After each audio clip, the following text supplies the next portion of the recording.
안녕하세요. 박경원입니다. 네. 오늘이 이제 4월 마지막이죠.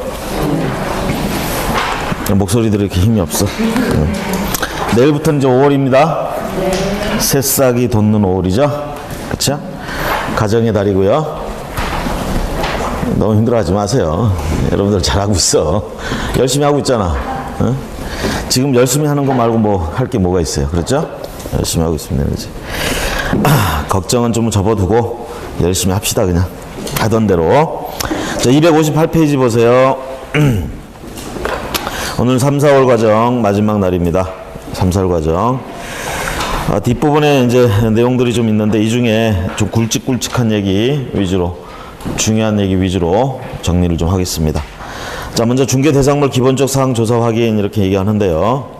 이게 이제 중개 실무상에서 이제 실제로 중개 대상물 확인 설명서를 기반으로 해서 거기 있는 내용들을 우리가 설명을 해야 된다 이 얘기입니다. 확인하고. 자, 그랬을 때 이제 소재 및 지번 같은 것들, 토지 같은 경우에 보시면 동그라미 2번에 가보시면 지번까지 확인해서 우리가 설명을 하고 확인해 줘야 된다. 그 동그라미 1번에는 뭐 토지대장, 임야대장 이런 걸 기본으로 한다는 얘기죠. 뭐 여러분들 아시다시피 공시법이나 이런 데서 얘기할 때 대장하고 등기사항 증명서하고 내용이 틀릴 때 뭘 기준으로 해서 뭘 고치는가 이런 건 다 아시죠 이제? 그렇죠? 권리 내용 같은 경우 다를 수가 있잖아. 대장에는 권리 나오는 거 무슨 권리가 나와? 대장에 토지대장. 토지대장의 권리 얘기 나와요? 안 나와요? 소유권자는 나오잖아. 소유권은 권리 아니에요? 가장 기본적인 권리잖아. 그렇죠? 보통은요, 토지대장에 나오는 소유권자 이름하고, 그 다음에 등기사항 증명서에 나오는 소유권자 이름하고 같아야 되는 게 당연하죠. 한 필지, 같은 필지라면. 근데 간혹 가다가 틀릴 수가 있다는 얘기입니다. 그러면 어떤 걸 기준으로 고치는 거예요? 등기사항 증명서를 기준으로 고쳐야 되겠죠? 왜? 권리는 등기사항 증명서가 더 전문이잖아. 그 다음에 우리가 면적이 차이가 날 수도 있어요. 토지대장에 나와 있는 면적과 등기사항 증명서에 나와 있는 면적이 차이가 날 수도 있어. 그게 이제 그동안에 행정기관이나 법원이나 이런 데서 기록을 해오다 보니까 이런 것들이 지금은 전산화되어 있어서 거의 그럴 일은 없지만 과거에는 그게 오탈자나 이런 게 많이 있을 수 있어요. 잘못돼가지고. 그럼 그렇게 정리를 해야 될 거 아니야. 같은 동일한 필지에 대해서는 같은 면적이 나와야 될 거 아닙니까? 두 장부에서. 그럴 때 이제 뭔가를 고쳐야 되겠지. 그것도. 뭘 기준으로 고치면 좋겠어요? 면적은 대장을 기준으로 고치는 게 좋겠죠. 왜? 그런 실질적인 물리적인 부분은 대장 쪽이 주로 전문이고요. 권리 쪽은 등기사항 증명서가 전문이다. 이렇게 보시면 되겠고. 소재 및 지번 같은 거 확인하는 거, 토지 이러면 대장 쪽을 주로 가지고 확인하는 게 정확하다. 오른쪽에 넘어가시면 동그라미에서 한번 보이시죠? 소재지 같은 거 이제 우리가 확인을 하는데 대장에 나와 있는 소재지하고 등기사항 증명서에 나와 있는 소재지하고 다르다. 이것도 고쳐놔야 되겠죠. 어떤 걸 기준으로 하느냐? 대장 쪽을 기준으로 고치면 되겠다라는 거. 등기는 권리 쪽에 강할 뿐이에요. 자, 그 다음에 건물 이렇게 나오는데요. 동그라미 2번에 보세요. 건물 번호까지 우리가 확인을 해달라. 정확히 조사해서 해야 된다라는 얘기고. 나머지는 뭐 여러분들이 시간 내서 한번 보시면 되겠습니다. 지목 가보시면요. 자, 지목은 여러분들이 공간정보의 구축 및 관리 등에 관한 법률 거기서 배우고 계시죠? 지목이라는 거 배우시죠? 지목은 어떤 용도에 따라서 정하죠. 지형이나 토속, 뭐 용도 이렇게 얘기를 하는데 주로 용도, 그 토지의 용도에 따라 지목을 지정합니다. 동그라미 2번에 가보시면 공간정보의 구축 및 관리 등에 관한 법률에서는 지목을 주된 사용 목적에 따라 지목을 정하고 이렇게 돼 있죠. 주된 사용 목, 그 토지의 주된 사용 목적에 따라 이걸 주지목주의라고도 얘기를 하는데요. 자, 그렇게 하고 있고, 그 다음에 지적도나 임야도라는 게 있죠. 지적도나 임야도는 우리가 지도라고 생각하시면 되겠죠. 지적도나 임야도, 축척이 표시된 지적도나 임야도. 자, 지적도나 임야도에는 이 지목을 갖다가 기록을 할 때, 지목은 우리가 보통 한 글자짜리도 있고 두 글자, 세 글자 이렇게 있죠. 그 세 글자짜리 같은 건 이제 지목을 갖다가 지적도에다 쓰려니까 공간이 많이 부족하다 이 얘기야. 그래서 부호로 표시한다. 대장에는 글자를 다 넣어요. 근데 지적도나 임야도는 부호로 표시한다. 한 글자로 표시한다. 그 얘기를 하고 있습니다. 부호로. 대장에는 한글로 표기되어 있다. 한글로 표기되어 있다는 얘기는 지목 이름 그대로 다 올라가 있다는 얘기야. 우리가 지목이 주차장이다 그러면 주차장이 그대로 올라가 있다 이 얘기입니다. 대장에는. 자, 그 다음에 3번에 공부상의 지목과 실제 이용이 불일치하는 경우가 있을 수도 있습니다. 그렇다면 이런 부분에 대해서까지 조사를 해서 기록을 남겨야 되고요. 그 다음에 5번에 가보시면 우리가 이제 환지 예정지 같은 거 이제 중개하는 경우가 있습니다. 그럴 때는 환지 예정지는 결국은 나중에 환지 처분 나오고 나면 지목이 바뀔 수도 있어요. 그럼 그런 지목이 바뀌느냐 안 바뀌느냐에 대해서는 환지 예정지 증명원이라는 게 있습니다. 거기를 보면 지목에 대해 앞으로 변경될 지목을 거기서 확인할 수 있다라는 거. 자, 그 다음에 이제 면적을 기록하는데 면적의 기준. 어디가 기준인데? 대장 쪽이 기준이 된다고 그랬죠? 대장. 자, 그러면서 이제 면적, 토지 면적은 맨 마지막 줄에 수평 투영 면적이라고 그래요. 수평 투영 면적. 지적 공부에 등록된 토지의 수평 투영 면적. 그러다 보니까 어떻게 되냐면 옆에서 보면 토지를요. 우리가 이제 수평한 상태는 이렇게 돼 있고 옆에서 보면 토지가 이렇게 기울어져 있어. 기울어져 있어요. 그럼 이게 수평 투영 면적이다 보니까 위에서부터 이렇게 직각으로 내려와 가지고 토지의 면적은 우리가 요거다 이렇게 얘기를 해요. 요거를. 근데 이게 실제 면적으로 가면 실제 현장에 나가보면 이걸로 면적이 돼 있어. 어떤 게 더 넓은 거예요? 이쪽이 넓어요? 이쪽이 넓어? 차이 나죠? 응? 이쪽이 더 넓죠? 이쪽이 넓어요. 그래서 이게 수평 투영 면적 하면 요걸 얘기하는 겁니다. 요 면적을 우리가 기준으로 한다라는 거. 마지막 줄은 수평 투영 면적. 다음 페이지에 보시면 건물에 대해서 나오고 있어요. 건물도 마찬가지로 기억에 수평 투영 면적 두 번째 줄, 기억의 두 번째 줄, 수평 투영 면적을 의미한다. 자, 그 다음에 세 번째 면적에서 차이가 나는 경우 이렇게 나오는데요. 기억본 보세요. 등기사항 증명서상의 면적과 대장상의 면적이 차이가 있는 경우 좀 전에 설명을 했죠. 아니 자꾸 머릿속에 그려지질 않으면 이거 생각해봐. 지금 이 토지가 지번이 100의 1번이에요. 그럼 이거 토지대장에 200제곱미터라고 나와 있어. 그러면 등기사항 증명서에도 면적은 나오잖아. 그쵸? 거기도 그럼 200제곱미터로 나와 있어야 되는 거 아니에요? 아니에요? 이렇게 나와 있어야 되잖아. 근데 간혹 가다가 이렇게 나와 있는 경우도 있다고요. 다르잖아. 같은 토지인데. 이러면 이건 문제 되는 거잖아요, 지금. 그럼 이거 어떻게 똑같이 만들어야 될 거 아니야. 고쳐놔야 될 거 아니야. 그럴 때 이제 뭘 기준으로 고치느냐 이 얘기예요.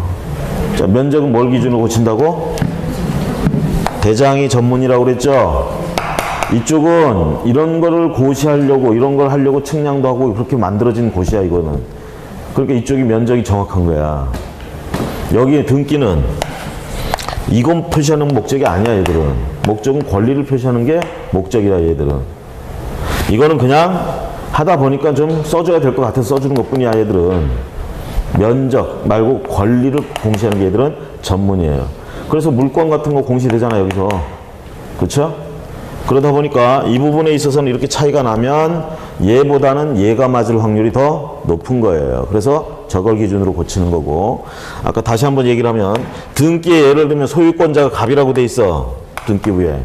근데 이건 토지대장에도 소유권자는 나오거든. 토지대장에도. 다른 지상권, 지역권 이딴 거는 대장에는 안 나와요. 소유권은 나와. 소유권자가 누구고 소유권자 주소 나오고 이런 건 다 나와요. 그거는 건 소유권에 대해서만. 여기도 그럼 소유권자가 누구로 나와야 돼? 사실은 갑으로 나와야지. 같은 필지잖아. 여기가 소유권자가 갑이면 여기서도 소유권자가 갑이로 나와야지. 그렇죠? 내가 지금 너무 어려운 얘기 하는 거예요? 표정들이 너무 어렵다 이렇게 막 생각하는 것 같아. 응? 자, 마음을 자꾸 이렇게 좀 여세요. 자꾸 어렵다 하면 더 어려운 거야. 어렵지 않은 거예요. 자, 그러면 우리가 정상적으로 생각을 하면 하나의 필지에 대해서 장부가 지금 두 개가 존재해. 그럼 같은 이름으로 나와야 될 거 아닙니까? 응? 그런데 어쩌다 보면 간혹 가다가 이게 을로 나와. 여긴 갑인데. 응? 그럼 이거 뭔가 한쪽이 잘못됐다는 얘기 아닙니까? 그렇죠? 그럼 고쳐놔야 될 거 아니에요. 뭘 기준으로 고치면 되겠어? 등기는 권리는 등기가 전문이라고. 이쪽이 더 맞을 확률이 높아요. 그러니까 어떻게 고치면 돼? 이거를 갑으로 고치면 되겠지. 아시겠죠? 우리가 여러분들 등기 신청했을 때요, 그 증명 서류에 들어가는 것들 중에 저런 대장이나 이런 것들이 같이 들어가는 경우들이 있어요. 자, 그럴 때 만약에 저렇게 내용이 다르면요, 등기관이 등기 안 해줍니다. 일치시켜야지 등기를 해줘요. 아시겠죠? 일치시키고 등기합니다. 너무 쉬운 얘기를 제가 너무 어렵게 한 것 같아서 미안합니다. 자, 그 다음에 봅니다.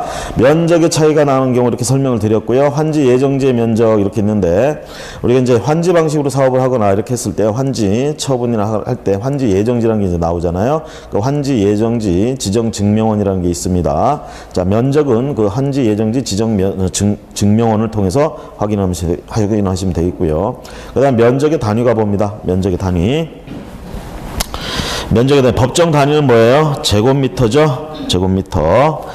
자, 그 다음에 우리는 이제 흔히 쓰는 게 평이라는 걸 많이 쓰는데, 이건 법정 단위는 아니고요. 그래서 제곱미터. 거기, 1번에 보시면 평은 제곱미터 곱하기 0.305 이렇게 돼 있죠? 시험 문제에서 실제로 이 숫자를 가지고 물어보는 경우는 없어요. 없으니까 신경 안 써도 되는데, 여러분들이 하시다 보면 이 0.305 정도는 기억을 해 주시는 게 좋아요. 다른 숫자는 못 했고 0.305 정도 하나. 그래서 제곱미터에다가 0.305 곱하면 평수가 나온다. 그쵸? 그 다음에 평을 갖다가 0.305로 나누면 제곱미터가 나온다. 100% 딱 떨어지는 숫자는 아니에요, 사실은. 자, 가장 근사치죠. 이 소수점이 이렇게 많이 나오다 보니까. 자, 그랬을 때 우리가 보통 이런 건 이제 계산기 두들겨 가지고 이제 이렇게 하는 거고, 실제로는 보통 뭐 3배, 그쵸? 3으로 대충 나누거나 곱해서 그냥 대략적으로 주먹국으로 생각할 땐 그렇게 하시는 겁니다. 자, 0.305 정도 하나 기억해 주시고요. 넘어갑니다. 건축물의 용도 구조, 건축 연도. 자, 용도 그러면 이 용도는 건축법상에 나와 있는 용도에 따라서, 자, 건축법상 지금 29가지 용도가 있죠. 그 용도에 따라서 정해지는 것이고요. 그 다음에 오른쪽에 가보시면 구조 같은 게 있는데, 여러분들 등기사항 증명서도 그렇고요. 그 다음에 건축물 대장이나 이런 데도 보면 그 처음 듣는 이름들이 많이 나올 거야. 동그라미 2번 같은 데 가보면 구조 해가지고 철근 콘크리트조, 그 지붕 형태는 슬라브, 스레이트 이런 것들 있죠. 이런 게 이제 기록이 돼 있어. 한마디로 얘기하면 구조와 지붕 형태를 갖다가 우리말로 표현을 해놨다 뿐입니다. 아시겠죠? 보통 철근 이런 것들은 굉장히 튼튼한 건물들 이렇게 들어가는 거겠죠. 그 다음에 거의 스레이트 같은 것들은 우리가 아마 이렇게 꼬불떡꼬불떡하게 생긴 거 있잖아요. 얇은 판때기 같은 거, 이런 지붕 같은 것들인데, 하여튼 그런 지붕 형태다. 뭐 별거 아니고 그런 걸 일컫는 말들이다. 아시겠죠? 시험 문제 그림 그려놓고 이게 무슨 구조냐 이딴 건 안 나오니까 절대 걱정하지 마시고. 그 다음에 건축 연도. 건축 연도는 거기 보시면 건축물 대장에 의해서 건축 연도를 조사 확인합니다. 뭘 기준으로? 건축물 대장을 통해서 건축 연도를 확인합니다. 자, 그랬을 때요, 일반적으로 두 번째 줄에 보시면 사용 승인 일자가 건축 연도가 되고 있습니다. 건축법상 여러분들 건축은 어떻게 이루어지죠? 일반적인 건축물들 건축 허가 절차 밟아야 되죠. 허가 받고 나면 착공신고 들어가고 삽질 시작하죠. 자, 그렇게 해서 다 지어지면 바로 들어가 살아요? 사용승인 받고 들어가죠. 사용승인 받고 사용합니다. 그런 와중에 준공검사 신청하죠. 그렇게 해서 준공필 나온단 말입니다. 이게 일반적인 건축물의 허가 과정입니다. 자, 그랬을 때 거기 사용승인 일자가 보통 건축 연도로 많이 쓰이고 있습니다. 사용승인일을. 그때부터 이제 완벽하지는 않지만 그때부터 충분히 사용할 수 있다 하기 때문에 사용승인 승인이 나오는 거야. 그래서 그 날짜를 되게 우리가 건축 연도로 보고 있다. 자, 경계에 가보시면 경계라는 의미, 거기 네 번째 줄에 보시면 파란색으로 토지 소유권의 범위는 지적공부상의 경계에 의해 확정된다. 토지의 소유권 범위. 토지의 소유권 범위는 그 면적까지가 토지 소유권이 미치겠죠? 그렇죠? 자, 그럴 때 지적도상에 경계가 나와야 안 나요? 뭘 경계라고 그래? 요걸 경계라고 그러죠? 이게 지금 지적도야. 요건 뭐라고 그러? 경계점. 이 경계점만 숫자로 표시하는 걸 경계점 좌표 등록부라고 그러죠. 좀 경계점 좌표 등록부가 우리가 보기가 해설하기가 쉬워, 지적도가 해설하기가 쉬워. 토지 모양을 한눈에 팍 들어오는 건 지적도예요. 그쵸? 경계점 좌표 등록부는 예를 들면 1번, 2번, 3번, 4번 해놓고 옆에 1번 X축, Y가, Z가 해가지고 숫자가 잔뜩 나와. 1번 점에 대해서 2번 점도 마찬가지고 3번 점도 마찬가지고. 이 그림이 없어요. 원래는 이 그림이 없어. 이것만 나와. 이거 딱 보면 아, 땅이 어떻게 생겼다가 딱 그려져요? 안 그려진다고. 보기 어려워요, 이거는 사실. 근데 정밀도는 어떻게? 훨씬 정밀하지. 그렇죠? 그래서 오늘날 와서 대개 개발 사업을 하거나 어떤 일정 규모 이렇게 넘어가는 뭐 신시가지나 신도시 이런 거 만들 때는 다 축척을 이걸로 해요. 이걸로 하라고 돼 있어. 그 전까지는 정밀했던 게 이거 중에 500분의 1짜리, 600분의 1짜리 이런 것들이 있어요. 이게 더 훨씬 정해. 그럼 이거는 한눈에 딱 들어와. 그래서 우리가 또 땅이 어떻게 생겼는지 한눈에 확인할 수 있는 게 아주 쉬워요, 그거는. 근데 정밀도는 요거보다 조금 떨어진다. 이렇게 보시면 되겠어요. 그럼 토지의 면적은 결국은 토지의 소유권이 미치는 범위인데 그 면적은 어떻게 하느냐. 현실에서 지상에서 있는 거 그 면적을 얘기하는 게 아니라 지적도의 이 경계로 둘러싸인 이 부분을 우리가 토지 면적이라고 얘기하는 거예요. 소유권의 범위가 여기에 미친다 이렇게 되는 겁니다. 아시겠죠? 지상에서 실제로 뭐 경계, 담벼락이 이렇게 그려져 있다 이거 가지고 하는 게 아니야. 여기 나와 있는 이 경계를 기준으로 해서 면적을 정한다. 자, 그래서 거기 토지 소유권의 범위는 지적공부상의 경계에 의해서 확정된다. 여기서 말하는 이제 지적공부는 지적도 같은 걸 얘기하겠죠. 자, 그 다음에 동그라미 3번 가시면 뭐 경계를 확인하는 방법 그러는데 대지나 임야 같은 것들 확인할 때 되게 뭐 대지 같은 경우는 이제 그 건물, 도로 이런 걸 가지고 이제 되게 경계를 확인하고 임야 같은 건 뭐겠어요? 특히 그 산등성이나 뭐 이런 것들 있죠? 능선 이런 걸 가지고 경계를 확인한다. 농지는 어떻게 하면 돼? 또랑이나 이런 거 있죠? 그렇죠? 이런 걸 가지고 좀 확인을 하면 되는데 언제나 이것과 일치하는 것은 아닙니다. 지적도에 나와 있는 것과 일치하는 것은 아니에요. 자, 넘어가셔서 지적 및 경계 관련해서 판례가 있습니다. 이거 경계하고 이런 거하고 관련돼서 그 민법에서 또 나오는 것 중에 그렇죠. 착오 일으키는 거 있죠. 그 면적에 대해서 착오를 일으킨 거 이런 것도 중요한 부분에 착오냐 아니냐에 따라서 취소할 수 있느냐 없느냐 이런 얘기들 나오죠. 새롭게 생생하게 또 떠오르죠. 그렇죠? 이렇게 여러분들한테 툭툭 이렇게 건드려주면은 다 기억이 나와. 그렇죠? 자, 지적 및 경계 관련 판례 해가지고 거기 몇 가지 정리해놨습니다. 그랬을 때요. 동그라미 2번 보세요. 공부상 경계와 실제 불일치라는 말이 있어요.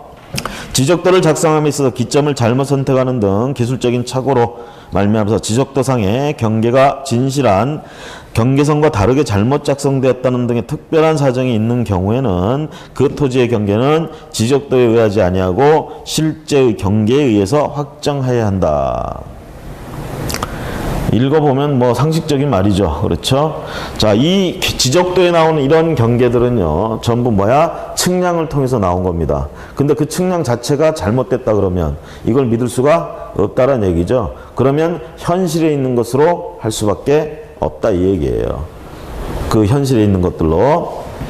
그런 게 아니면 대개는 뭘 기준으로 한다? 지적도상에 있는 이 경계를 기준으로 한다라는 얘기입니다. 그 다음에 동그라미 3번도 체크해서 보시고요.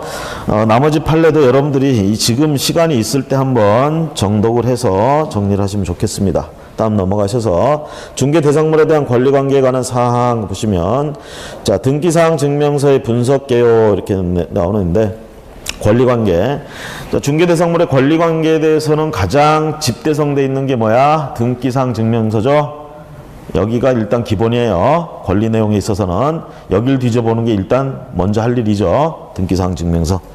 뭐 개요 이렇게 나오는데 일단 등기사항 증명서 같은 경우 등기부를 어떻게 그대로 복사해서 나오는 거죠.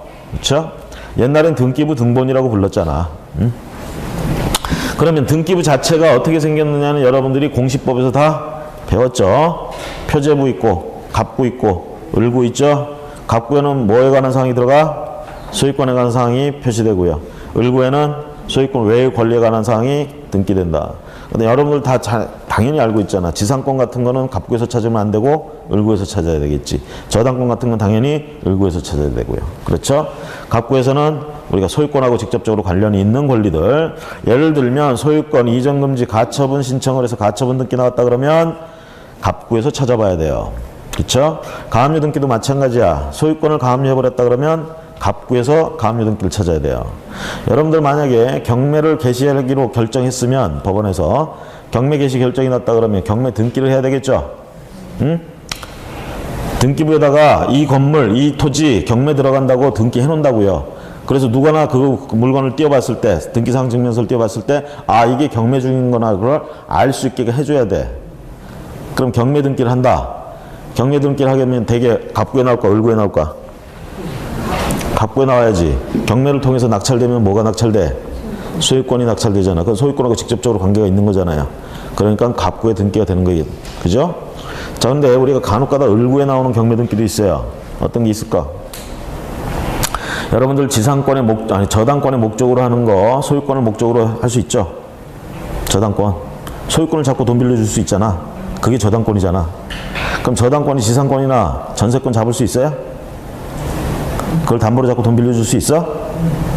조문에가 나와 있어요. 전세권하고 지상권 설정하고 전세권하고 지상권을 담보로 잡고 돈을 빌려줄 수 있습니다. 그걸 저당권의 목적물이라고 그래요. 저당권의 목적물은 소유권뿐만 아니라 전세권, 지상권도 가능합니다. 그러면 이때 말하는 전세권하고 지상권은 뭐야? 등기부에 나와 있는 전세권하고 지상권이야. 그러죠? 이거를 잡았어. 저당권으로. 원래 저당권은 주등기 할까요? 부기등기 할까요? 소유권에 저당권 설정한다 그러면 주등기해? 부기등기해? 을구에 저당권 등기 나오는 거 한번 생각해 보세요. 한 번도 본 적이 없어요? 등기부. 오늘라도 가서 한번 남의 등기부라도 한번 띄워봐. 응? 아무거나 띄워봐 한번. 다 뛸 수 있어. 500원이면 돼. 열람해도 돼. 아시겠어요?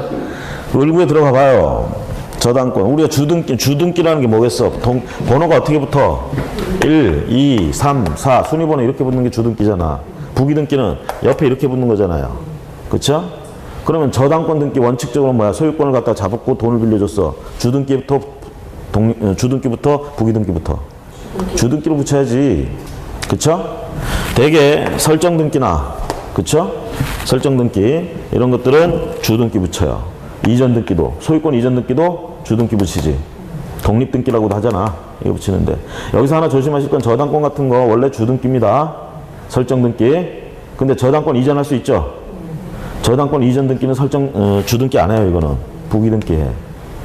이거는. 자, 어쨌든 뭐, 그렇게 하는데, 이거 보세요. 전세권은 그러면, 을구에 나와, 갑구에 나와? 응? 전세권은 용익물권이 아니에요? 용익물권이잖아. 을구에 나오죠?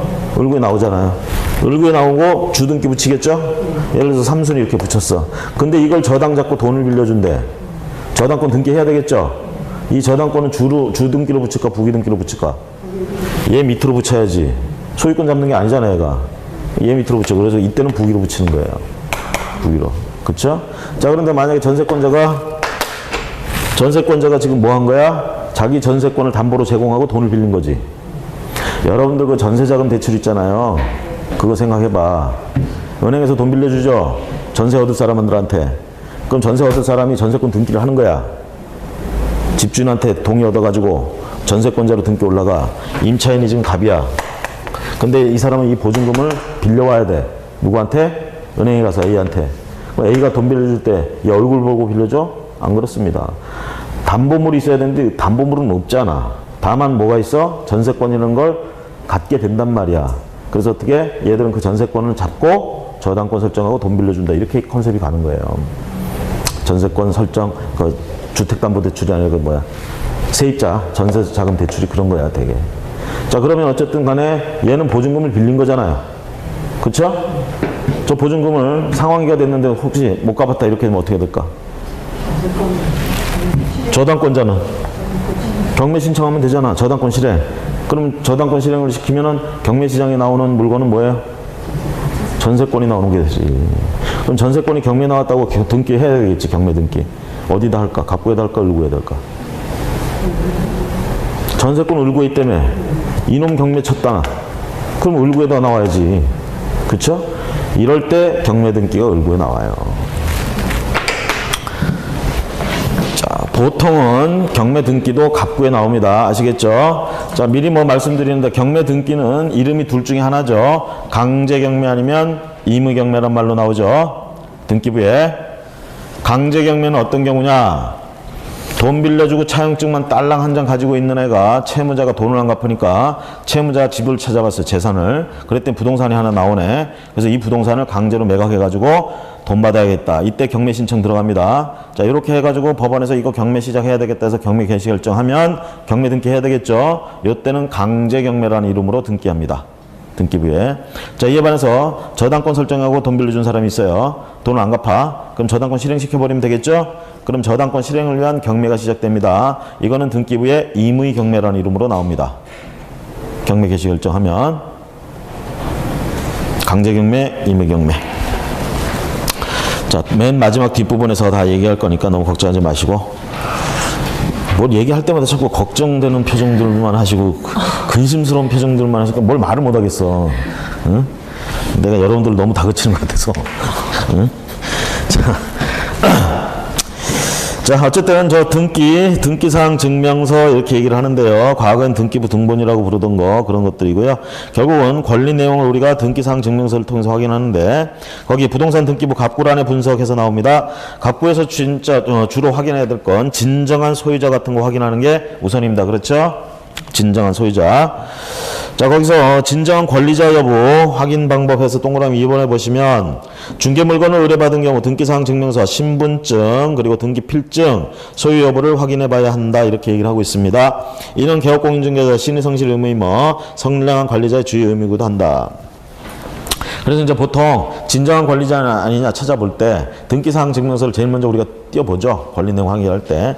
그러면 이제 그 물건을 뭐 내놓은 사람이 이제 왔단 말이야. 그럼 이름을 딱 보면 일단 똑같아. 등기사항 증명서에 있는 이름하고 그 사람이 말하는 자기 이름하고 똑같단 말이야. 그럼 이 사람이 진짜 권리자가 맞네? 이랬다가 큰일 당하는 수가 있어요. 그래서 뭐라 그래? 신분증 좀 달라고 그래가지고 신분증. 대개 보면 등기사항 증명서에 주민등록번호 앞번호만 대개 나옵니다. 뒷번호 안 나오죠? 앞번호라도 확인을 해보는 거야. 확인해보고 좀 더 확실한 건 뭐 만약에 매각이다, 매각 단계다 이렇게 되면 계약을 할 때 그 권리증이라도 좀 가져와 보라고 하는 거예요. 우리가 권리필증, 권리증 다 같은 말로 쓰는데 보통 이제 진정한 권리자는 그런 권리필증을 법원으로부터 받아가지고 가지고 있습니다. 아시겠죠? 이제 그거를 가지고 와보라고 해가지고 그걸 통해서 확인을 한다. 근데 이거를 자주 이사 다니고 뭐 하다가 잃어버리는 사람들도 있어요. 권리증 잃어버렸다고 해서 권리를 잃어버리는 건 아닙니다. 근데 이제 권리증을 재발급해 주질 않아요. 등기소에서. 아니, 그럼 이 사람은 팔 때, 이전 등기할 때 권리필증이나 이런 거 내야 돼, 제출해야 되는데 어떻게 해요? 그 이제 확인 서면이나 이런 걸 통해서 돈을 좀 더 드리면 다 됩니다, 그거. 그리고 권리증은 재발급해 주질 않아요. 잃어버리면 끝이야. 잃어버려도 걱정할 건 없어요, 사실. 아시겠죠? 그런 건 제가 많이 해봐서 알아요. 넘어가셔서 264페이지 가보세요. 근데 이러다 보니까 이런 맹점을 이런 점을 이용해가지고 이걸 또 사기치는 사람들이 나와요. 여기 이제 법무사가 또 연루가 되는 수도 있어. 그러니까 법무사들도 조심해야 돼. 응? 법무사를 속이고 들어온 애들이 있거든. 응? 그러면 그 어렵게 시험 공부해 가지고 딴 법무사도 그렇고 한 방에 가는 거예요. 그래서 항상 이 권리증이나 이런 거 확인하는 거 법에서 하라는 건 꼭 해야 돼. 그게 면책 사유가 되는 거예요. 법에서 하라는 것. 자, 넘어가셔서 처분 권한 확인과 관련한 판례에서 나오고 있는데 진정한 소유자의 확인 의무, 그 다음에 처분 권한 조사 여부 이렇게 있는데 우리가 진짜 권리자인지 아닌지 적어도 신분증, 권리증 이 정도는 확인을 해줘야 돼. 이 정도만 해도 어느 정도 면책은 된단 말이에요. 만약에 사고가 터져도.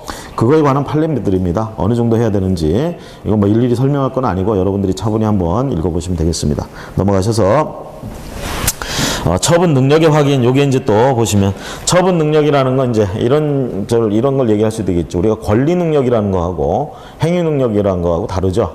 민법에서 배우셨잖아. 권리 능력은 뭐예요? 권리를 향유할 수 있는 힘. 권리의 주체가 될 수 있는 힘이죠. 그래서 권리 주체가 될 수 있는 사람들은 누가 있죠? 권리 주체는 뭐 민법상 사람과 법인이죠. 그렇죠? 사람은 살아있는 동안에 그래서 미성년자도 뭐야 소유권 같은 거 가질 수 있죠. 응?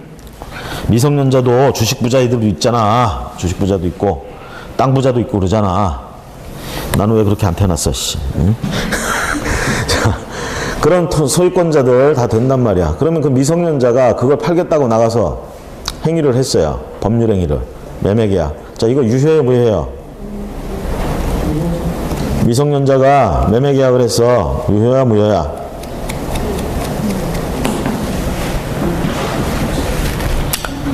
저번에 한번 얘기 안 했어요? 17살짜리 한참 비행을 저지를 나이에 어느 날 엄마가 아빠가 용돈을 안 줘가지고 열받아 있는데 아무도 집에 없어가지고 집을 뒤져보니까 저 장롱구석에서 이상한 문서가 하나 튀어나오네. 자기 이름이 써져 있는. 그쵸? 직감했습니다. 아, 이거 내 거구나. 들고 나갑니다. 중개업소 쫓아가가지고 판다고 내는 거야. 자, 이렇게 해서 매수인 나타나가지고 매매계약했어. 이 매매계약은 유효예요, 무효예요? 무효예요? 유효예요, 무효예요? 응? 우리가 미성년자 같은 애들을 제한능력자라고 얘기하죠. 옛날엔 행위무능력자라고 그랬어. 지금은 제한능력자라고 그래. 옛날에 행위무능력자라고 얘기할 때 행위를 없을 문자야. 무능력자. 그럼 무슨 행위무능력자냐? 법률행위 무능력자라는 얘기예요. 지금 제한능력자라는 얘기는 법률행위를 제한받은 능력자라는 얘기야. 쉽게 얘기하면 보통 사람들이 가지고 있는 법률행위 그대로 할 수가 없다는 얘기예요, 얘들은. 그래서 어떻게 하느냐, 그대로 했다간 얘들은 어떤 일이 벌어지느냐, 뭔가 당할 확률이 높아. 그래서 얘들 보호 차원에서 그렇게 만든 제도예요. 그래서 얘들은 나가서 법률행위를 하고 하는데 그거를 갖다가 무효로 하진 않고 유효하되 뒤에 가서 한번 물을 수 있게 해준단 말이야. 취소권을 준단 말이에요. 그러니까 일단 유효해. 아시겠죠? 취소 안 하면 확정되는 거예요. 추인하면 확정적으로 유효해지는 거예요. 자, 그래서 그럼 미성년자가 그렇게 법률행위를 하고 돌아왔어. 부모가 어떻게 합니까? 친권자, 법정 대리인이죠. 이 사람들도 취소권 갖죠? 가서 취소해버리면 어떻게 돼? 처음부터 어떤 게 되죠? 무효가 되죠. 그럼 주고받았던 개혁금이나 이런 것들은 부당이득으로 반환해야 되는 이런 일이 벌어지고 결국은 뭡니까? 미성년자는 그렇다 치고 그 상대방, 성년인 상대방은 이 미성년자하고 계약함으로 인해서 뭐야? 법적 안정성이 지금 흔들리죠. 얘가 취소하느냐 마느냐에 따라서 매수를 하느냐 마느냐 이게 완전히 오로지 그쪽의 손에 달려 있잖아. 이런 부분에서 결국은 취소를 했을 때 매수인 쪽에서는 그 계약을 위해서 준비했던 이런저런 비용들 손해가 발생할 수 있겠죠. 결국은 그런 손해나 이런 것들을 중개업자, 개업공인중개사 때 물으거나 이렇게 얘기할 수도 있단 말이야. 그러니까 여러분들이 어떻게 해야 돼? 그런 부분을 확실히 해가지고 만약에 얘가 미성년자다 이러면 그런 부분을 확실히 확인하고 매수인한테도 설명을 하고 심지어는 확정적으로 유효로 가려면 미리 법정 대리인의 동의를 받아오라고 얘기를 하던가 이렇게 해야 되겠죠. 이런 조치를 취해야 된다는 얘기야. 이런 걸 안 하고 그냥 했다가는 나중에 실제로 이렇게 취소되고 그러면 덤탱이 쓰는 경우들이 생긴단 말이죠. 자, 처분 능력 확인 보시면 일단 권리 주체로 보면 자연인과 법인이 있죠. 자연인 같은 경우에 2번에 가보세요. 뭘 통해서? 미성년자 같은 경우는 두 번째 줄, 기억의 두 번째 줄 가족관계 증명서를 통해서 확인합니다. 세 번째 줄에 보시면 자, 우리가 이제 옛날에는 금치산자, 한정치산자라고 불렀는데 지금은 피한정 후견인, 피성년 후견인 뭐 이렇게 부르죠. 이것도 가정법원에 심판받아가지고 다 되는 거예요. 그러면 얘들은 피한정 후견인인지 피성년 후견인인지 어딜 보고 확인하느냐? 얘들은 후견 등기 사항 증명서라는 게 만들어져 있습니다. 후견 등기 사항 증명서. 자, 등기 사항 증명서라는 이름에다 앞에다 후견이라는 말만 붙였어. 그걸 통해서 얘들이 후견인 한정, 피한정 후견인지 피성년 후견인지 확인을 해야 돼. 피한정, 피성년 후견 마찬가지. 미성년처럼 뭐야? 얘들도 법률행위를 했을 때, 단독으로 했을 때 취소할 수 있는 행위가 된단 말이지. 그러니까 이런 사항 증명서를 통해서 얘들이 그런 애들인지 아닌지 확인하고 그런 애들이면 어떻게 하라는 거야? 미리 취소권 행사하지 못하게 이런저런 조치를 취해 놓으라는 얘기가 되겠죠? 그러죠? 자, 그런 걸 확인하라는 얘기입니다. 여러분들이 실제로 계약 단계에서 계약을 할 때 그런 걸 확인하는 얘기고요. 오른쪽에 가보시면 기급번에 가보시면 피성년 후견인의 경우 성년 후견인의 동의를 얻은 재산상의 법률행위를 하더라도 언제든지 취소할 수 있다. 옛날에 금치산자, 한정치산자라고 할 때는 그 개념이 좀 더 확실했었어. 근데 이름 부르는 게 조금 안 좋다고 그래서 피성년, 뭐 피한정 이렇게 바꿨어요. 나는 오히려 이걸 더 모르겠더라고. 응? 더 모르. 옛날에는 금치산전, 한정치산전 그러면은 여러분들 딱 생각해 누가 더 심한 것 같아? 응? 금치산이야, 한정치산이야? 왠지 금자가 들어가는 게 걔가 좀 심할 것 같죠? 그쵸? 말 그대로 정신 상태가 오락가락하면서 그냥 휙 나가버렸어. 이런 애들은 가정법원에서 금치산 선고를 받을 수 있어요. 선고. 그 다음에 한정치산자 같은 경우는 이 정신이 안 나가도 우리가 뭐에 하나에 꽂혀가지고 그것만 하는 사람들이 있어. 응? 기부천사 김장훈이 얘기했죠. 집에서 살림 하나도 안 돌보고 버는 돈 족족 다 갖다가 바치고 있어. 가족들 입장에 속 터져 죽지. 얘 지금 기부하는 거 법률행위 하는 거야 지금. 그거 취소하면 얼마나 좋겠어. 그쵸? 그거 취소하려면 어떻게 돼? 얘를 한정치산자로 만들어 버려야 돼. 그래서 법원에다 한정치산 선고를 신청한단 말이에요. 그러면 한정치산. 그래서 도벽이나 도박 이런 것들 때문에 막 그냥 재산을 몰빵하고 있구나. 이런 사람들을 갖다가 한정치산 선고를 해가지고. 그러니까 얘들은 정신상태 자체는 뭐예요? 미친놈은 아니야. 미친놈은 아닌데 중요한 건 미친놈이구나. 하나에 미쳤지 그냥. 그죠? 우리가 흔히 얘기하는 정신이 이상한 사람하고는 좀 다르죠. 하여튼 자, 이런 사람들도 한정치산자로 이렇게 그러니까 개념이 이렇게 다가오는데 이게 피성년 피한정 하면은 잘 안 오더라고. 그래서 한마디로 얘기를 하면요, 그 용어 정의도 보시면 비슷하게 얘기하고 있어요. 단어가 몇 개만 달라. 그럴 때 피성년 후견인이 제일 심한 놈이다. 피한정이 그나마 덜한 놈이다. 이렇게 생각하시고, 여기에 피특정이라는 게 또 하나 있어요. 여기는 안 나와 있지만 이거는 제일 그래도 가벼운 경증이야. 얘는 애지간한 건 정상적인데 딱 특정해서 몇 군데만 그런 거지. 특정. 그래서 특정이라는 말 쓰는 거야. 그러니까 요거보다 조금 범위가 넓게 좀 이상한 애가 한정이에요. 피한정. 그리고 아주 일반적으로 안 좋은 애가 피성년이야. 피성년. 자, 그렇게 보시고, 그러다 보니까 이제 무슨 일이 있냐면, 아까 미성년자 같은 경우 한번 생각해 보세요. 미성년자 단독으로 와서 법률행위한 거 취소할 수 있다고 그랬어? 취소할 수 있다고 그랬죠? 근데 미성년자가 이걸 취소할 수 없게 하려면 어떻게 하느냐? 부모가 동의를 해가지고 동의받은 법률행위를 하는 경우에는, 그러니까 동의서를 딱 제출했어. 대리인의 동의서를 받았다 이 얘기지. 이렇게 돼버리면 이거는 확정적으로 유효합니다. 법률행위 했을 때 동의받은 거. 자, 그러면 이거는 그대로 제한 능력자들한테도 그대로 가요. 그래서 피한정 후견인 같은 경우에 후견인의 동의를 받아가지고 그 동의서를 첨부해서 하게 되면 취소할 수 없고 확정적으로 유효해져요. 그런데 비성년 후견인은 그것마저도 안 된다는 얘기야. 얘는 동의서를 받아가도 법률행위를 취소할 수 있다는 얘기야. 제일 심한 놈이기 때문에. 제일 심한 놈. 그래서 그거 디귿번 체크하시고요. 아마 민법에서도 한번 정리를 하셨을 거예요. 아마 여러분들이. 민법에서. 자, 그 다음에 법인의 경우는 사원총회 결의를 통해서 통해 대표권을 제한할 수 있다. 법인의 경우 사원총회 결의를 통해서 대표권을 제한할 수 있습니다. 자, 여러분들 법인 같은 경우 지금 민법상 말하는 법인 얘기하는데 대개로 얘기하면 민법상 말하는 법인은 사단법인, 재단법인 둘 중에 하나인데요. 비영리법인이죠. 비영리법인. 그럼 사단법인 같은 경우에는 대표이사나 대표가 있죠.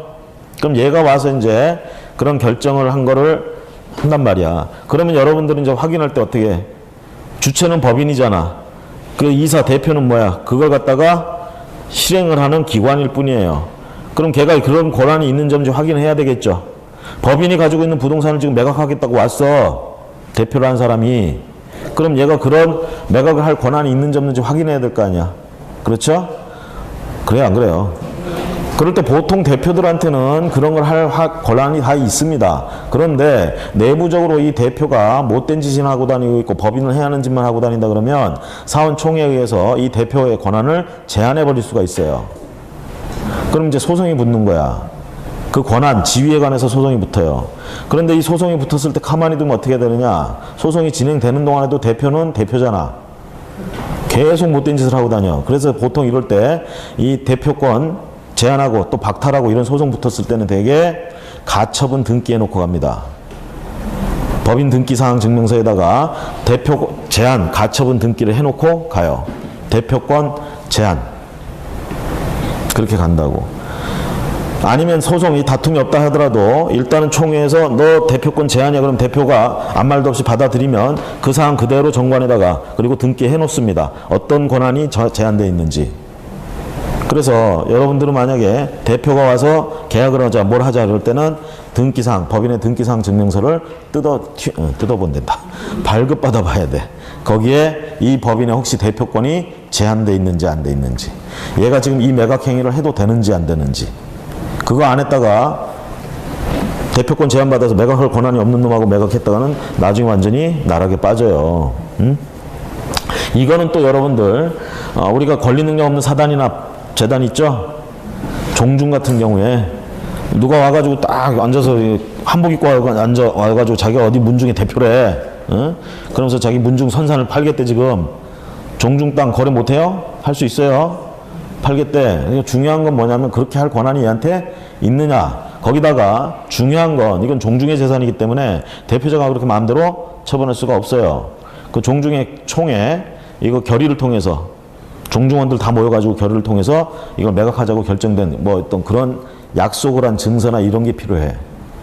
그런 거 없이 매각했다가는 중간에 꼈다가는 또 오도 가도 못하는 일이 벌어집니다. 그래서 그런 거 띄워보라는 얘기예요. 지금 법인 같은 경우에. 자, 그 다음에 대리권 여부 확인 가보시면, 자, 만약에 대리가 왔어. 대리하겠다고 대리가 왔어. 그럼 대리권이 있는지 없는지 확인해야 되겠죠? 자, 주로 우리가 제한 능력자 같은 경우는, 미성년자 같은 경우는 일단 법정 대리인이 존재하죠. 친권자. 자, 그러니까 거기 법정 대리 같은 경우에는 미성년자의 경우 가족관계 등록부를 통해서 확인하고요.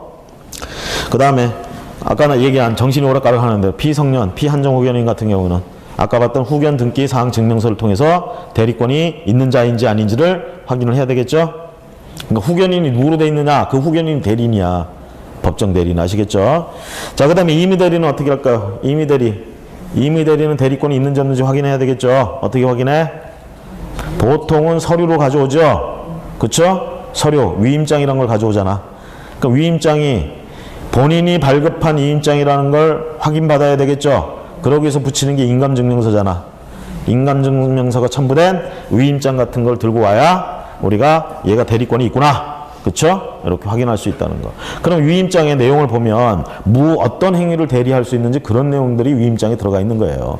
그래서 어디 토지, 몇 번지 토지, 매각에 관한 권한, 위임, 대리 이렇게 써져 있으면 그걸 매각할 수 있는 대리권이 있구나. 이렇게 되는 겁니다. 자, 넘어가시고요. 그 다음에 상속재산일 경우에는 상속재산 확인해야 되겠죠. 상속재산의 경우 단독 상속일이면 문제가 없지만 공동상속일 경우에 우리가 부모님이 한 분 돌아가셨는데 자녀가 여러 명이야. 직계 비속이 여러 명이라는 얘기죠. 거기에 배우자까지 살아있어요. 그러면 직계 비속 여러 명하고 배우자하고 같은 순위죠. 제1순위 법정 상속순위 제1순위 직계 비속이에요. 상식 차원에서 우리가 이거 하나 기억합시다. 여러분들 저기 개업공인중개사 해가지고 앉아있으면 의외로 이런 질문들 많이 와요. 손님들 찾아와가지고 상속 문제 많이 물어봐. 그 중에 제일 궁금해서 물어보는 게 상속순위야. 법정 상속순위.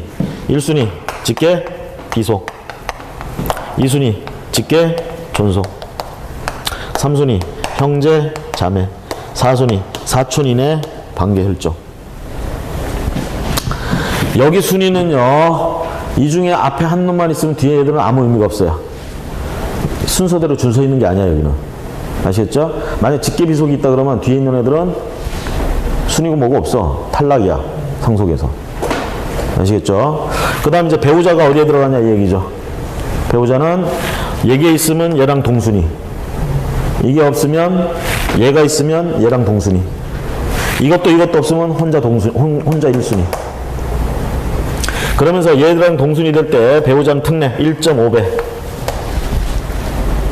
1.5배. 예를 들어서 직계 비속이 3명이야. A, B, C 배우자 각 4명이 지금 공동순위. 그러면 1대 1대 1대 1.5 이렇게 지분이 나와요. 아시겠죠? 자, 그러면 피상속인이 사망을 했는데 집을 한 채 남겼어. 이거 셋이서 공동상속을 해요. 자, 그럼 얘 혼자 와서 팔아도 돼? 그걸 계약해줬다가는 또 난리 나지. 그렇죠? 자, 중요한 건 이겁니다. 얘 상속집은 1대 1대 1.5. 여기서 요 부분. 요것만 매각하는 건 얘 혼자 와서 할 수도 있어요. 이건 얘 거니까. 그 다음에 이런 관계는 공유 관계라고 얘기해. 공유. 민법에서 배웠죠, 공유. 지분권 인정해줘야 안 해줘요? 지분 개념 인정해주죠? 이 지분은 얘 거야. 남들한테 방해받지 않아요. 그러니까 지 지분 그냥 와서 팔겠다, 이거 가능해. 근데 그 물건 자체를 팔겠다는 건 혼자 오면 안 되는 거예요.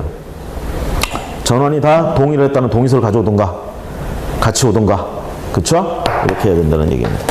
자, 그게 상속재산에, 그래서 단독상속이면 몰라도 공동상속일 때는 이렇게 상속자 전원, 그런 위임을 받아왔는지 이런 걸 확인해야 되는 거고요. 그 다음에 공동소유 재산의 확인해서 바로 나오네요. 민법상 말하는 공동소유 형태, 공유, 합유, 총유 세 가지 있죠? 여기서 지분 개념은 공유나 합유까지는 인정해요. 총유에서는 인정하지 않습니다. 총유로 인정되는 재산 상태, 소유 형태, 대개 어떤 경우 교회나 종중에 있어서 그 구성원들이 그 재산에 대해서 관계하는 것, 대개 총유 형태라고 그러죠. 그렇죠? 그래서 특히 교회 판례들 많이 나오잖아. 판례. 교회 재산. 거기 사원들이 누구겠어? 신도들이죠. 신도들의 총유입니다. 만약에 교회가 분파를 한다. 나온다 얘기죠. 개신교는 이게 파들이 여러 개 있더라고. 그래서 딱 떨어져 나오겠다. 우리 재산 내놔. 이럴 수 있어요, 없어요?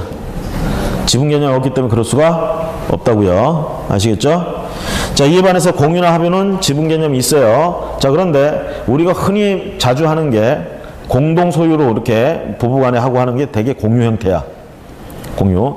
여긴 지분 개념이 있고 이 지분의 처분이 자유로워요. 자기 거 자기가 알아서 하면 돼. 그런데 합유도 지분 개념은 있는데 공유만큼 자유롭지가 않습니다. 자기 건데도 자기 게 아니야. 어? 그 처분하고 하는데 함부로 못해. 자기 건 인정을 해주는데 지분을. 자, 그 차이가 있다라는 거. 공유, 합유, 총유. 그래서 되게 이제 무슨 사람들이 합동사무소 이렇게 할 때 합동사무소 하면서 임대차 계약을 했어. 보증금을 둘이 반씩 냈어요. 그러면 얘들은 이제 임차권에 대해서 합유를 하고 있다. 이게 되게 이렇게 얘기할 수 있어요, 우리가. 합유 형태. 자, 여러분들 흔히 알고 있는 공유 형태 있고요. 자, 그래서 공동소유 이렇게 해서 재산 들어오면 얘들이 어떤 관계인지를 파악을 해야 중개 대상물이 어떤 게 되는지 확인되겠죠? 그렇게 확인하는 얘기고, 오른쪽에 소유권의 제한 권리 확인해서 소유권에 제한되는 권리, 제한을 하는 권리, 가등기가 있는지, 가처분 등기가 있는지, 가압류 등기가 있는지, 압류 등기 있는지, 환매 등기, 경매 개시, 결정 등기 이딴 거 다 확인해 줘야 되겠죠? 등기사항 증명서에서 확인이 됩니까? 안 됩니까?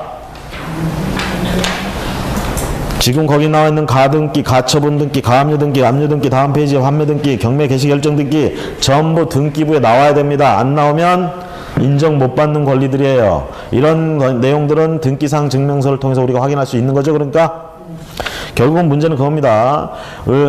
등기사항 증명서를 통해서 확인할 수 있는 것들만 있으면 좋은데 이 세상에는 그렇지가 않다라는 거지. 여러분들이 배운 것 중에 유치권 같은 거는 등기사항 증명서에 나와요, 안 나와요?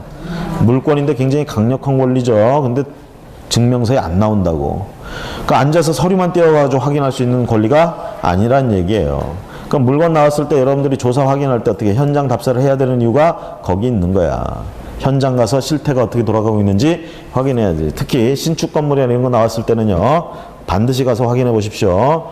별일이 다 벌어집니다. 공사해 주던 사람들이 공사대금 못 받아가지고 몇 호 이렇게 딱 점거하고 앉아가지고 거기서 뭐 술판이 벌어진다든가, 아니면 거기서 숙식을 해요. 이게 유치권 행사하는 거야.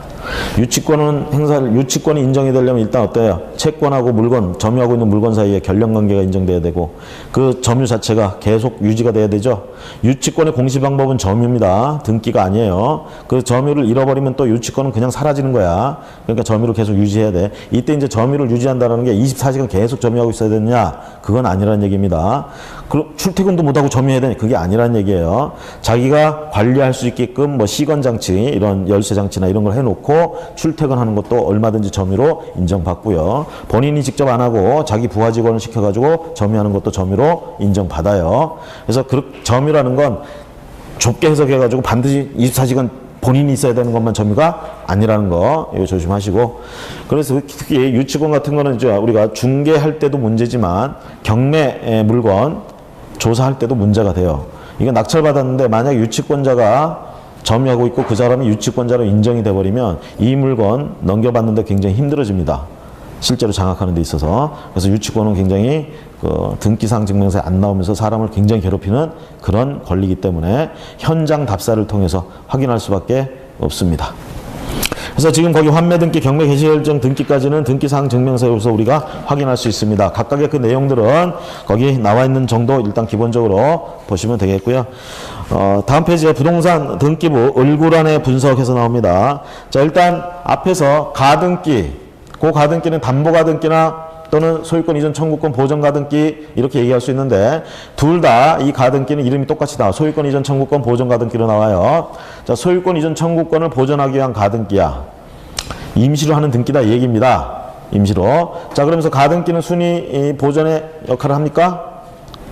가등기의 효력 아무것도 없죠. 딱 하나 순위만 보전돼요. 그것도 본등기 했을 때.